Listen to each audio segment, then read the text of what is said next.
अस्सलाम वालेकुम। तो बच्चों आज हम जिस टॉपिक पे बात करने वाले हैं वो है हमारा protein folding and the role of chaperones in the protein folding. So basically सबसे पहले तो हमें पता होना चाहिए कि प्रोटीन फोल्डिंग होती क्या है। प्रोटीन फोल्डिंग से सिंपली मुराद ये है कि आपको पता है कि प्रोटीन के जो है वो मुख्तलिफ स्ट्रक्चर होते हैं, primary, secondary, then tertiary and then जो है वो क्वार्टरली। तो सबसे पहले क्या होता है कि जब जो सबसे पहले एक सीक्वेंस ऑफ अमाइनो एसिड होता है लीनियर चेन में, जिसे हम उसका प्राइमरी स्ट्रक्चर कहते हैं। देन अब उसके बाद क्या होता है कि यानी ये हम फ़र्ज़ कर लें ये प्राइमरी स्ट्रक्चर है प्रोटीन का, जिसमें ये अमाइनो एसिड जो है वो लीनियर सीक्वेंस में लगे हुए हैं। अब उसके बाद ये अमाइनो एसिड्स क्या करेंगे, इनमें जो है वो फोल्डिंग स्टार्ट होगी। अब फोल्डिंग स्टार्ट कैसे होगी, इसके लिए हम एक लाइन बोलते हैं, the folding is initiated by the hydrophobic effect. अब इससे क्या मुराद है कि अब देखें ये जो अमाइनो एसिड की चेन पड़ी हुई है लीनियर, अब इसमें कुछ अमाइनो एसिड होंगे हाइड्रोफिलिक जो कि वाटर लवर होंगे, और कुछ होंगे हाइड्रोफोबिक जो कि वाटर इनसॉल्युबल होंगे, वाटर हिटर्स होंगे। अब वो हाइड्रोफोबिक अमाइनो एसिड्स क्या करेंगे, फॉर एग्जांपल ये एक हाइड्रोफोबिक अमाइनो एसिड है, ये एक हाइड्रोफोबिक अमाइनो एसिड है, ये दूसरा हाइड्रोफोबिक अमाइनो एसिड है। अब ये हाइड्रोफोबिक अमाइनो एसिड आपस में जो है वो इंट्रैक्शंस करेंगे। फॉर एग्जांपल ये इससे कर लेगा, ये इससे कर लेगा, एंड देन जो है ये इस तरह इनमें जो है वो फोल्डिंग स्टार्ट हो जाएगी। अगर मैं बात करूं कि अब ये जो है वो चेन इसमें कुछ इस तरीके से जो है वो इसमें फोल्डिंग होगी। अब ये फोल्डिंग क्यों हुई, क्योंकि ये जो हाइड्रोफोबिक अमाइनो एसिड्स थे इन्होंने आपस में जो है वो इंट्रैक्शन स्टार्ट कर दी और फोल्डिंग को जो है वो इनिशिएट करा दिया। तो ये जो है वो प्राइमरी स्ट्रक्चर था। देन जो है ये हमारे पास ये जो चीज़ डेवलप कर दी ये हो गया सेकेंडरी स्ट्रक्चर। अब इसमें फर्दर जो है वो और मॉडिफिकेशन आती जाएंगी और इसमें बॉन्ड्स बनते जाएंगे, डाइसल्फाइड बॉन्ड बनेंगे और जो है वो आयनिक बॉन्ड बनेंगे, इलेक्ट्रोस्टैटिक इंट्रैक्शंस होंगी, वांडर बॉल इंट्रैक्शंस होंगी, एंड देन और इसमें जो है वो इसकी फोल्डिंग वगैरह स्टार्ट होना शुरू हो जाएगी। इसको जो है आप इसका टर्शियरी स्ट्रक्चर दे देंगे।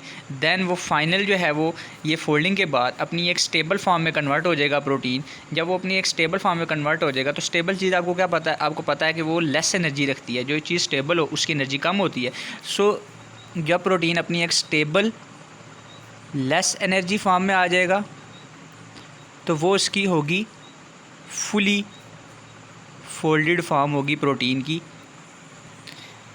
और इस फुली फोल्डेड फॉर्म को हम जो है वो फंक्शनल फॉर्म भी कह सकते हैं। और इस सारे जो प्रॉपर्टीज़ जब प्रोटीन में आ जाएंगी तो इसका हम कह देंगे नेटिव फॉर्म ऑफ प्रोटीन। यानी अब हमारी जो प्रोटीन है वो स्टेबल भी है, लेस एनर्जी भी रखती है, फुली फोल्डेड हो चुकी है, फंक्शनल भी है, तो इसको हम कह देंगे native form of the protein. अब ये तो हमने देख लिया कि प्रोटीन फोल्डिंग होती कैसे है, कि जो अमाइनो एसिड्स की साइड चेन्स थी वो आपस में इंटरेक्ट कर रही थी। अब बात करते हैं हमारी जो सेकंड चीज़ है चेप्रॉन्स, जिनको हम हीट शॉक प्रोटीन्स भी कहते हैं। क्यों कहते हैं हीट शॉक प्रोटीन, वो अभी हम बात करेंगे। अब अगर हम बात करें चेप्रॉन्स की, तो चेप्रॉन्स बेसिकली क्या हैं कि बेसिकली जो प्रोटीन फोल्डिंग है ना, इसके लिए आपको दो चीज़ें रिक्वायर्ड हैं। एक तो ये स्पेशलाइज्ड प्रोटीन्स जिनको हम कहते हैं, ये जो स्पेशलाइज्ड प्रोटीन है जिनको हम चेप्रॉन्स का नाम देते हैं। दूसरा आपको एनर्जी चाहिए होती है जो कि आपको कैसे आती है, by the hydrolysis of ATP. ये दो चीज़ें आपको चाहिए for the proper folding of the proteins. अच्छा, अब अगर हम बात करें, ये तो आपको पता है एनर्जी कैसे आ जाएगी एटीपी हाइड्रोलिसिस से। अब शेफ्रॉन्स क्या है, शेफ्रॉन्स बेसिकली जो है एक स्पेशल, ये जो है वो स्पेशल प्रोटीन हैं जो कि प्रोटीन की फोल्डिंग में इन्वॉल्व हैं, प्रॉपर फोल्डिंग में इन्वॉल्व हैं। अब ये जो शेफ्रॉन्स हैं, ये शेफ्रॉन्स बेसिकली करते क्या हैं, बेसिकली शेफ्रॉन्स क्या करते हैं कि जो आपकी प्रोटीन बनी थी ना।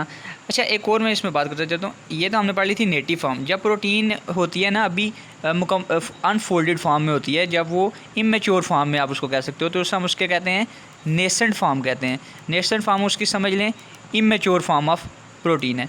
तो अब जब आपको पता है कि अगर जब प्रोटीन इमेच्योर होती है ना, नेसेंट फॉर्म में होती है, अभी नॉन फंक्शनल होती है, इनएक्टिव होती है, तो क्या होता है कि अब वो अभी ये जिस तरह फॉर एग्जांपल ये है, ये इसकी नेसेंट फॉर्म है, ये अनफोल्डेड है। अब ये ना ये किसी भी कम्बिनेशन में जो है वो फोल्ड हो सकती है। तो इसको प्रिवेंट करवाने के लिए हमारे पास जो है ये प्रोटीन्स होती हैं जिनको हम शेफ्रॉन्स का नाम देते हैं। ये शेफ्रॉन्स क्या करते हैं, ये फैसिलिटेट करते हैं correct folding of the protein को। अब किस मैकेनिज्म के ज़रिए करते हैं, बेसिकली अब ये जो प्रोटीन है इसके ऊपर ये जो हाइड्रोफोबिक अमाइनो एसिड्स जो हैं वो लगे हुए हैं इस नेसेंट फॉर्म में। ये क्या करती हैं, ये प्रोटीन्स आती हैं और इस हाइड्रोफोबिक अमाइनो एसिड्स के ऊपर आके जो है वो बाइंड कर जाती हैं। जब ये इस हाइड्रोफोबिक, ये होगी शेफ्रॉन्स प्रोटीन होगी, ये होगी शेफ्रॉन्स प्रोटीन। अब ये हाइड्रोफोबिक अमाइनो एसिड्स के ऊपर आके लग जाती हैं और इनको प्रिवेंट कर देती हैं कि ये इमेच्योर फोल्डिंग ना करें जब तक पेप्टाइड मुकम्मल तौर पर तैयार ना हो जाए। तो इस तरीके से ये क्या करती हैं, these chaperones bind to the hydrophobic regions of the immature protein, the nascent form of the proteins. अब इनकी जो है अगर हम टाइप्स की बात कर लें, अच्छा टाइप से पहले एक और बात कर लें कि ये जो शेफ्रॉन्स होती हैं ना, इनको हम हीट शॉक प्रोटीन्स भी कहते हैं, हीट शॉक प्रोटीन्स। अब बात यह है कि इनको हीट शॉक प्रोटीन्स क्यों कहते हैं। बेसिकली इसकी सिंपल वजह यह है, हीट का क्या मतलब है कि हीट यानी वार्म कंडीशन, शॉक का क्या मतलब है कि कोई स्ट्रेसफुल कंडीशन है। तो ये जो प्रोटीन्स हैं बेसिकली ये अपना वर्क कब करती हैं, जब हमारे पास एनवायरमेंटल कंडीशंस कौन सी होती हैं कि कोई स्ट्रेसफुल कंडीशन हो, यानी कि कोई एक्सटर्नल एनवायरनमेंट में कोई हीट हो, कोई टेम्परेचर बढ़ा हुआ हो, कोई टॉक्सिक केमिकल बॉडी में हो या रेडिएशन का एक्सपोजर हुआ हो, तब ये जो प्रोटीन्स हैं ना ये अपना वर्क बढ़ा देती हैं। उस कंडीशन में हम इनको हीट शॉक प्रोटीन्स का नाम जो है वो देते हैं। अब इसके लिए ये जो है वो मुख्तलिफ टाइप्स की होती हैं, ये 2-3 मैकेनिज़्म के ज़रिए अपना वर्क करती हैं। अगर हम इनकी बात करें ना तो एक इसकी फॉर्म है, उसको हम कहते हैं, मैं बात करूँ तो उसको हम नाम देते हैं, उनको हम कहते हैं फोल्ड डिजीज़। फोल्ड डिजीज़ नाम से बता रहा है आपको कि इसका ताल्लुक़ है फोल्डिंग से। तो ये बेसिकली क्या करते हैं कि जो प्रोटीन आपकी मिसफोल्ड हुई होती है ना, उसको क्या करते हैं, मिसफोल्ड प्रोटीन को पकड़ते हैं और उसको जो है वो करेक्ट अनफोल्डेड फॉर्म में लेके आते हैं, ठीक है। यानी जो मिसफोल्डेड प्रोटीन थी उसको करेक्ट करते हैं, तो इसलिए इनको हम फोल्ड डिजीज़ का नाम देते हैं क्योंकि ये फोल्डिंग को करेक्ट कर रहे हैं। तो इसकी अगर मैं एग्जाम्पल में बात करूँ, इसकी एग्जाम्पल में हमारे पास आ जाता है हीट शॉक प्रोटीन 60 HSP 60। अब इसका दूसरा नाम है बेसिकली, ये जो है वो इसका स्ट्रक्चर होता है केज लाइक, इसलिए इसको हम केज लाइक शेफ्रॉन्स भी कहते हैं। अब क्या इसका स्ट्रक्चर होता है बेसिकली, ये इस तरह ने इसमें 2 रिंग होते हैं, ये इसका केज बन गया। अब फॉर एग्जांपल ये समझ लें कि ये मिसफोल्डेड प्रोटीन थी। ये मिसफोल्डेड प्रोटीन क्या करेगी, जब इसके अंदर आएगी ना, इसके अंदर सेंट्रल कैविटी में हाइड्रोफोबिक कुछ जो है वो इसमें अमाइनो एसिड्स होते हैं। तो वो क्या करते हैं, ये जो मिसफोल्डेड प्रोटीन है, इस मिसफोल्डेड प्रोटीन के हाइड्रोफोबिक अमाइनो एसिड से इंटरेक्ट करेंगे जब ये इसके अंदर आएगी केज के, तो इससे जो है वो इंटरेक्ट करेंगे। जब ये इससे बाहर निकलेगी तो ये जो है वो अनफोल्डेड फॉर्म में इस तरह मौजूद होगी, क्योंकि वो इसकी इंटरेक्शन ने इसकी जो इंटरेक्शंस हुई थी, मिसफोल्डिंग हुई थी, उसको करेक्ट करके इसको इस फॉर्म में, सही फॉर्म में करके, करेक्ट फॉर्म में करके जो है वो ले आई। तो इसलिए इसको हम कहते हैं HSP 60 और केज लाइक शेफ्रॉन्स। अब दूसरी जो इसकी कैटेगरी आती है, उस दूसरी कैटेगरी में इसमें आते हैं जिनको हम कहते हैं होल्ड डिजीज़। अब नाम से ही ज़्यादा ज़ाहिर हो रहा है, होल्ड डिजीज़ का क्या मतलब है कि पकड़ के रखना। तो ये क्या करते हैं, प्रोटीन जैसे कि ये जो था, मैंने बताया था आपको कि जब प्रोटीन अपनी इमेच्योर अनफोल्डेड फॉर्म में, जब तक ये पेप्टाइड चेन मैच्योर नहीं होगी, इसमें फोल्डिंग नहीं होगी, तो ये क्या करते हैं, तब तक के लिए इधर आके लग जाते हैं हाइड्रोफोबिक इसके ग्रुप्स पे और इसको पकड़ के रखते हैं कि इसमें जो है वो इमेच्योर फोल्डिंग होकर ये इस फॉर्म में ना आ जाए। सो ये इसको इस फॉर्म में जाने से प्रिवेंट कर देते हैं ये होल्ड डिजीज़। सो इसको इस फॉर्म में रखते हैं। अब इसकी एग्जांपल अगर मैं दे दूं तो इसमें आ जाता है HSP 70 हीट शॉक प्रोटीन 70। अगर थर्ड कैटेगरी की इसकी हम बात करें तो इसमें एक आती हैं, उनको हम कहते हैं डिसएग्रीगेजेस।